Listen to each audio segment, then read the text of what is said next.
Hello everyone, this is my project on machine learning. So this is about enhancing public health by identifying unhealthy foods and promoting healthier alternatives. If we could start up with the research goals of the project, we could get a motto of what this project is about. So the first is to like predict the harmful products out in the market.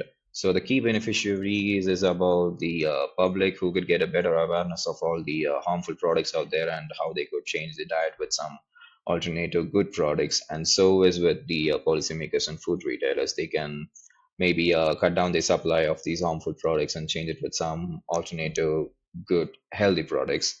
And also the research questions that may rise up with this project may be, I have used a number of models in this project. So the best model that has been used in this project and why it has been the best and why it has been outperformed all the other models. So these could be explained through this research, and also the healthier alternatives could be found out with this project, I believe. And then next, moving on to the data overview. So I'm going to pull up my website because we could say more about this through my website. So here we could say that I use the Kroger API and USDA API. So the Kroger API is this one, where I got the products of Kroger's products, which are like Kroger's products are mainly distributed all across many supermarkets in the United States. So this was like a good start for my project. So I focused on Kroger products. And using the USDA API, I was able to calculate each and every macronutrient of these Kroger-based products out in the US market. So that is how I got the macronutrient details as well. So, and now jumping on to the models that I used. So the models that I use are supervised learning and unsupervised learning. So we can start with supervised learning. Supervised learning is where the machine learning algorithm uses label data for training. So label data in the sense it is like having some categories, for example, spam or not spam. So in my case, my initial data set didn't have any label data sets. It was an unlabeled data set. So that I created a new column called healthy or unhealthy, which just says that based on the calories, if it's like more than 120 units, it is considered as unhealthy. Upon doing some research over the internet, I got to know that calories, if it exceeds 120, let's keep the threshold as 120, then it should be classified as unhealthy. It's like a standard thing followed over. So I followed the same technique in my machine learning algorithm. So I created the new column called unhealthy or unhealthy, where I classified the products based on the calories. So that's how I got my label data. And I have used some five different models, especially in supervised learning. So kickstarting it with Naive Bayes model. So this is a basic formula that we will be following in Naive Bayes. It could also be written as posterior is equal to prior until likelihood by evidence. So this will be further explained in this video. So here I have mainly focused on Gaussian naive Bayes, the multinomial naive Bayes, and the Bernoulli naive Bayes.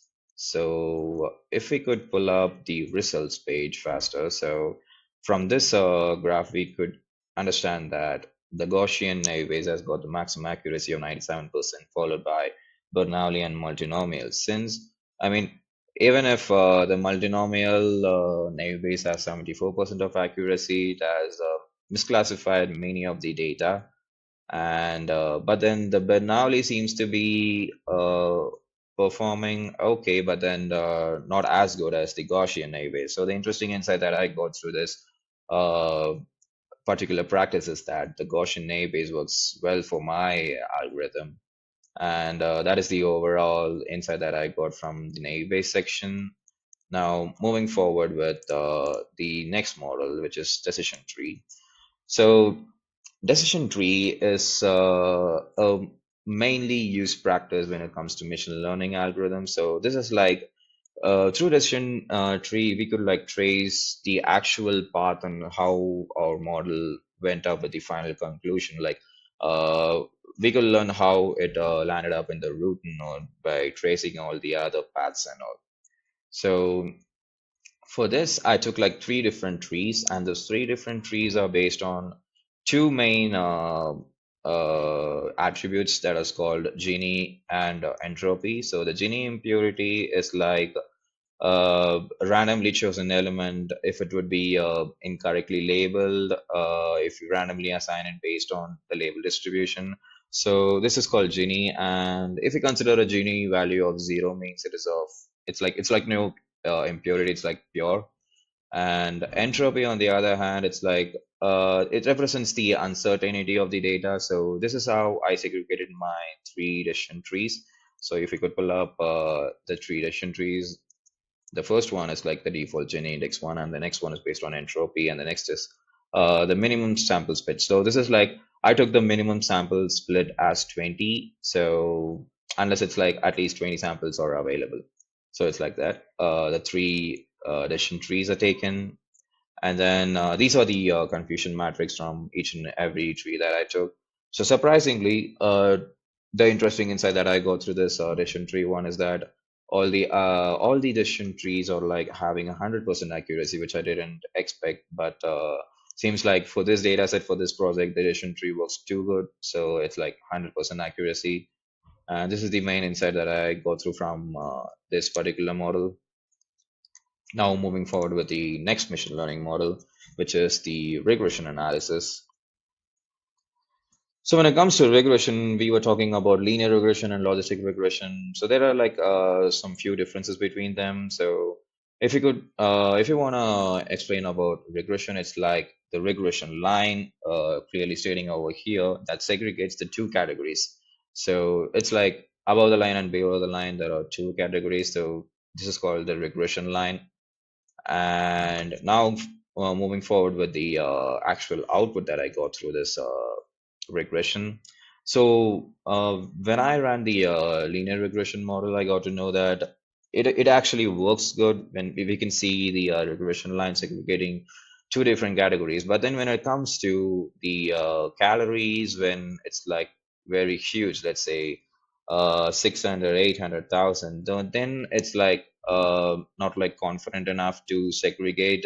So like the linear regression model works good when the calories is like in a specific threshold, but then when it crosses the limit, it's like not performing as good. And so with the logistic regression, I had printed the confusion matrix. So with this, we could say that it's like uh, working kind of okay-ish. It's not so good. The overall accuracy is like good. We could maybe consider other models over logistic regression is what I got through this regression models. Now moving on to the next supervised learning, which is SVM and ensemble methods. These are like recently done models. So I would like to give a small gist about SVM. SVM is like it is validation boundary that segregates two different categories. So in this graph, if you could look, the purple line is the decision boundary, and the green points are one kind of a data, and the red ones are the other kind of data. So it's like the hyperplane just segregates these data. So this is how SVM works. And I took some three different kernels. So this is like linear kernel, polynomial kernel, and the RBF kernel. So for each, I have assigned different C values. So with when we feed the different kernels with different C values, it's like the output is all going to be differing. So when I pull up the so with this model accuracy chart, we could get to know what has really happened in this SVM model. So with this, starting with the linear model, linear kernel, I got to know that the C is equal to 10. That is, this part seems to be working really good when it comes to accuracy, precision, recall, and F1 score. It's like the highest. And surprisingly, the polynomial kernel starts to get weaker, like as the C increases, the performance improves, but then it isn't as good as the linear kernel, I would say. And RBF is slightly giving a tough competition when it comes to RBF. RBF and linear are performing really good. And when we consider the C is equal to 1 and 10, it's like really having some good performance metrics. So the insight that I got through is the SVM linear with C is equal to 10 has given me the best accuracy and precision. So I would say that is the best performing model in this. So now I'm going to close the supervised learning model with like ensemble methods. So ensemble methods is like, let's say a group of people are there in a room and it's like taking voting system to like confirm with the decision. So that's how ensemble methods work. Ensemble methods have like many different models, but then I went with a random forest hoping to get the best results. So surprisingly, after running the model, these are the screenshots of the output. So with this, we could learn that I got the maximum accuracy 100%, and so with the precision recall and F1 score. So this is one interesting insight that I got. So I'm like now closing supervised learning and moving forward with unsupervised. Unsupervised learning is like it doesn't have the label data, but then the model learns itself to label its data. So we could see that in this image. It works like that. And starting with principal component analysis, PCA is like mapping high dimension data to 2D or 3D, and also eliminating the noise and redundant data as well. And for my project with this variance explain graph, we could see that the top three components account to like 90% of the total data information over here. So it's like the top three components are selected, and if we move forward, we can see the variance retained in 2D and 3D, the values are given. And also, I was talking about the top three components, and the top three eigenvalues of those components respectively are also given here. And now, moving to the next unsupervised learning, which is clustering. So clustering is like the original data is be here, but then after clustering, it will be clustered to different clusters. So that's what clustering means. But then I have taken k-means hierarchical and dbScan. K-means is where we specify the number of Ks, so K number of clusters, we would say. If we could pull up the output, so from this we could learn that if the K value is like 4, then it's like the noise is also detected and it's like more and more segmented. And if you drastically look at the output of hierarchical clustering through the dendrogram, we could see that hierarchically, what is the major node that every other node like configures into one. So this one we could observe through dendrograms. So this is hierarchical clustering, and dbScan is like much different from how hierarchical clustering and k-means clustering work. dbScan stands for density-based spatial clustering of applications with noise. So as the name states, it is like based on the density of the data, and also that it will also consider the noise as outliers. So it's like kind of different, but then we could say from this output image. Now moving forward with the last unsupervised model, which is ARM. So ARM consists like three different metrics: support, confidence, and lift. The corresponding formulas is given over here. And if we pull up the association rule graph for these three, we can understand better.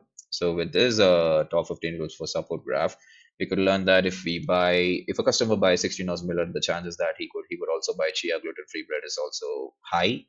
And also with confidence, we can say how confident we are about that. So we could say that if the customer buys this particular product, the model is like this much confident that the same customer will buy this organic bagels as well.